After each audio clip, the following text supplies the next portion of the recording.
সুপ্রিয় ভিউয়ার্স, বরাবরের মতো স্বাগত জানাচ্ছি নতুন আরেকটি ব্র্যান্ড নিউ ভিডিওতে। আজকের এই ভিডিওতে আমরা দর্শন দ্বিতীয় পত্র ডিগ্রি প্রথম বর্ষ দর্শন দ্বিতীয় পত্রের চূড়ান্ত সাজেশন নিয়ে আজকের এই ভিডিওতে আমরা আলোচনা করব।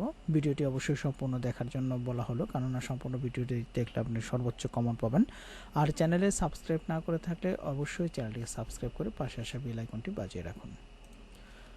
তো প্রথমে রয়েছে নীতিবিদ্যা কি। নীতিবিদ্যা হচ্ছে সমাজে বসবাসকারী মানুষের ঐচ্ছিক ক্রিয়ার ভালোত্ব মন্দত্ব, ঔচিত্য অনুচিত্য প্রভৃতির লক্ষণ ও নিয়ম নির্ণয়ের চেষ্টা। এরপর রয়েছে ইথিস শব্দটির উৎপত্তি কিভাবে হয়েছে। মরিস অর্থ হচ্ছে রীতিনীতি। উইলিয়াম লিলি এর মতে নীতিবিদ্যা কি। নীতিবিদ্যা সমাজে বসবাসকারী মানুষের আচরণ সম্পর্কে একটি আদর্শনিষ্ঠ বিজ্ঞান, যে বিজ্ঞান মানুষের আচরণকে উচিত কি অনুচিত, ভালো কি মন্দ, সত্য কি মিথ্যা বা অনুরূপভাবে বিচার করে। এরপর রয়েছে নীতিবিদ্যার আলোচ্য বিষয় হচ্ছে মানুষের ঐচ্ছিক ইচ্ছা। নীতিবিদ্যা কোন ধরনের বিজ্ঞান? আদর্শনিষ্ঠ বিজ্ঞান। দুইজন নীতি দার্শনিকের নাম হচ্ছে জেরেমি বেন্থাম এবং J S Mill. An introduction to ethics গ্রন্থের লেখক হচ্ছে উইলিয়াম লিলি।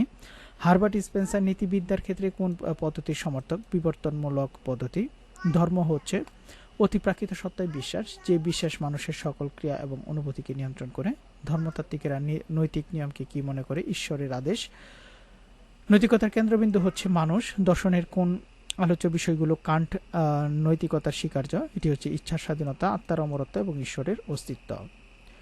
হেডোনিজম শব্দটির অর্থ হচ্ছে বিধান। আদর্শনিষ্ঠ নীতিবিদ্যার সংজ্ঞা দাও। যে নীতিবিদ্যা পরম আদর্শের প্রেক্ষিতে মানবাচরণের ন্যায় অন্যায়, উচিত অনুচিত, ভালো মন্দ বিচার করে তাকে আদর্শনিষ্ঠ নীতিবিদ্যা বলা হয়।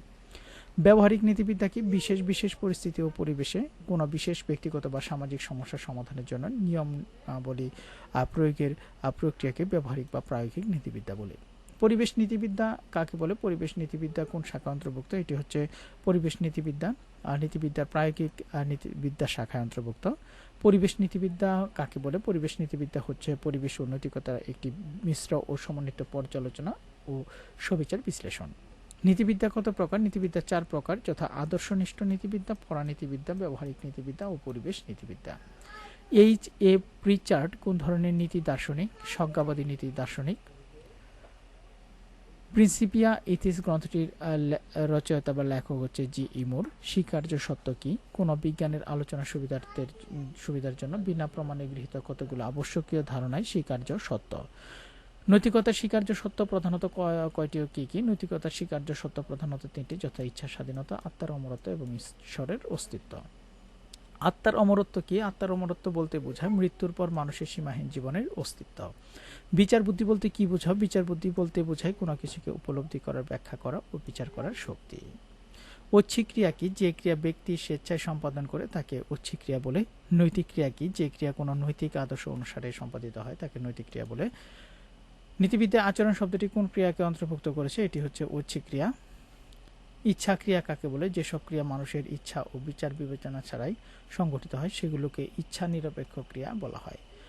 কামনা কাকে বলে? কাম্য বস্তুকে পাওয়ার জন্য যে উৎকণ্ঠা বা ব্যাকুলতা তাকেই কামনা বলা হয়। অভিপ্রায় কাকে বলে? অভিপ্রায় হচ্ছে উদ্দেশ্য, সাধন এবং ফলাফল, এই 3-এর সমষ্টি। উদ্দেশ্য বলতে কি বুঝাও? উদ্দেশ্য হচ্ছে একটি লক্ষ্যের ধারণা যা একজন ব্যক্তি তার সামনে তুলে ধরে এবং তা বাস্তবায়িত করার জন্য সচেষ্ট হয়। অবধারণ কি? সাধারণত অবধারণ বলতে দুটি ধারণা বা পদের মধ্যে সম্পর্ক স্থাপনের একটি মানসিক প্রক্রিয়াকে বোঝায়। নৈতিক অবধারণ কি? নৈতিক অবধারণ নৈতিক আদর্শ বা মানদণ্ডের প্রেক্ষিতে মানব আচরণে ভালোত্ব মন্দত্ব বা ঔচিত্য অনুচিত্য নিরূপণ সম্পর্কীয় অবধারণ। নৈতিক অবধারণের প্রকৃতি ও বিষয়বস্তু হচ্ছে অভিপ্রায়। প্রকৃতিবাদ অনুসারে আর নৈতিক অবধারণ হচ্ছে সত্য বা মিথ্যা সম্পর্কে, এবং এসব অবধারণ প্রাকৃতিক বিজ্ঞানের ধারণাসমূহের সম্পূর্ণরূপে পরিণত হয়ে থাকে। আবেগবাদ কি? আবেগবাদীদের মতে আবেগ প্রকাশ করার নৈতিক অবধারণের মুখ্য উদ্দেশ্য। বিবেক কি? বিবেক হচ্ছে বিচার বুদ্ধি সম্পর্কীয় বৃত্তি যা স্বতঃস্ফূর্তভাবে নৈতিক নিয়মকে বুঝতে পারে। ক্যাটাগরিয়াল ইম্পেরেটিভ অর্থ হচ্ছে নিঃশর্ত আবশ্যক। নৈতিক মানদণ্ড হচ্ছে একটি নৈতিক আদর্শ যার উপর ভিত্তি করে কাজের নৈতিকতা বিচার করা হয়। বিশপ বাটলার সংজ্ঞাবাদী নীতি দার্শনিক। দুজন সংজ্ঞাবাদী নীতি দার্শনিকের নাম হচ্ছে বিশপ বাটলার এবং মার্টিন ইউ। সুখবাদ কি? সুখবাদ অনুসারে সুখের নামই আচরণের নৈতিক মানদণ্ড। নৈতিক সুখবাদ কাকে বলে? যে মতবাদ অনুসারে সুখী মানুষের একমাত্র কাম্য বস্তু এবং মানুষের শুধু সুখ অন্বেষণ করা উচিত তাকে নৈতিক সুখবাদ বলে।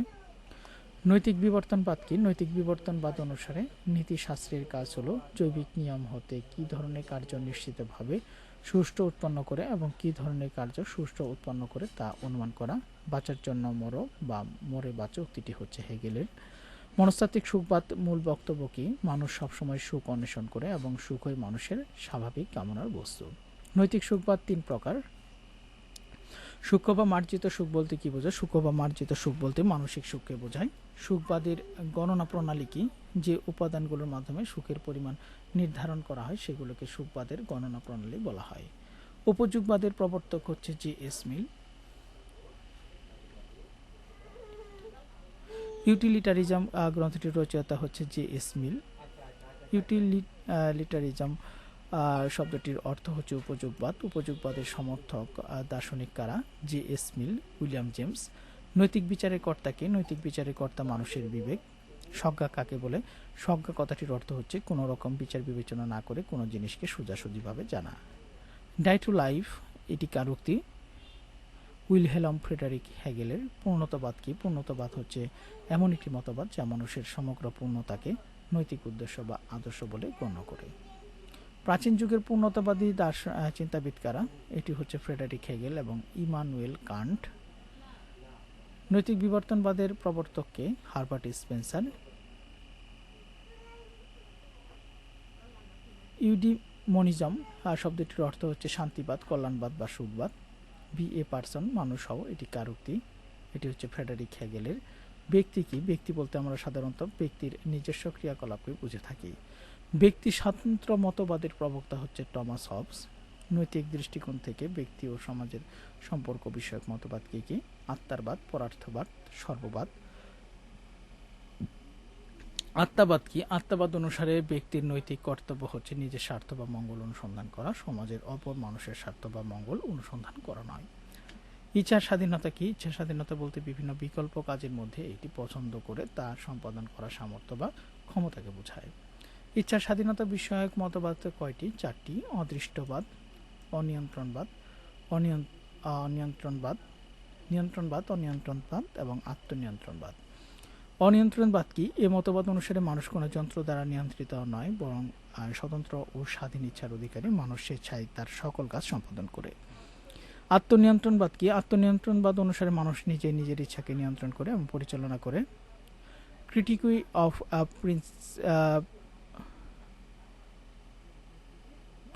প্র্যাকটিক্যাল রিজন গ্রন্থটির রচয়িতা হচ্ছে জার্মান দার্শনিক ইমানুয়েল কান্ট। শাস্তি কি? শাস্তি হচ্ছে যথার্থ কর্তৃপক্ষ কর্তৃক অপরাধীকে আইন ভঙ্গের জন্য দণ্ড প্রদান করা। শাস্তি কত প্রকার? 3 প্রকার, যেটা প্রতিরোধমূলক মতবাদ, সংশোধনমূলক মতবাদ এবং প্রতিশোধমূলক মতবাদ। শাস্তির নৈতিক ভিত্তি কি কি? সমতার ভিত্তি, মানুষের লক্ষ্য হিসেবে গ্রহণ না করা, সামাজিক ভারসাম্য বজায় রাখা ইত্যাদি। প্রতিশোধমূলক মতবাদ কি? প্রতিশোধমূলক মতবাদের উদ্দেশ্য হচ্ছে যার উপর অপরাধ করা হয়েছে তার যে দুর্ভোগ, অপরাধীকেও সে দুর্ভোগ পোহাতে হবে। কার্ল মার্কস কোন দেশের দার্শনিক? জার্মানির। নৈতিক প্রগতি কি? নৈতিক প্রগতি হচ্ছে জীবনের নৈতিক আদর্শের দিকে অগ্রসর হওয়া। নৈতিক প্রগতির 2টি শর্ত হচ্ছে নৈতিক জগৎ, নৈতিক জগতের অভ্যন্তরীণ বিরোধ ও অপূর্ণতার উপলব্ধি। নৈতিক প্রগতির 2টি স্তরের নাম লেখন। নৈতিক জগৎ এবং নৈতিক জগতের বিরোধিতা। অধিকারের শাব্দিক অর্থ হচ্ছে দাবি বা শর্ত। অধিকারের প্রধান রক্ষা কবচ হচ্ছে আইন। ভোটাধিকার নাগরিকদের কোন ধরনের অধিকার? রাজনৈতিক অধিকার। কর্তব্য বলতে কি বোঝায়? জনকল্যাণের স্বার্থে কোনো সম্প্রদায় বা সম্প্রদায় বিশেষ ব্যক্তি বা ব্যক্তিবর্গ অন্য কোনো ব্যক্তির কাছ থেকে যা দাবি করে সেই দাবি মেটাবার বাধ্যবাধকতা হচ্ছে কর্তব্য। নৈতিক অধিকার কি? সমাজের ন্যায়বোধ ও বিচারের দ্বারা সমর্থিত পারস্পরিক দাবি হচ্ছে নৈতিক অধিকার। সুন্দর জীবনযাপনের জন্য অবকাশ অপরিহার্য, এরিস্টটলের উক্তিটি। কর্তব্যের জন্য কর্তব্য করা উক্তিটি হচ্ছে ইমানুয়েল কান্টের। তো সুপ্রিয় ভিউয়ার্স, পরবর্তী ভিডিওতে আমরা খ বিভাগ এবং গ বিভাগের প্রশ্নগুলো দেখে নেব। তো আজকের ভিডিওটি এই পর্যন্ত। ভিডিওটি যারা দেখলেন তাদেরকে অসংখ্য ধন্যবাদ।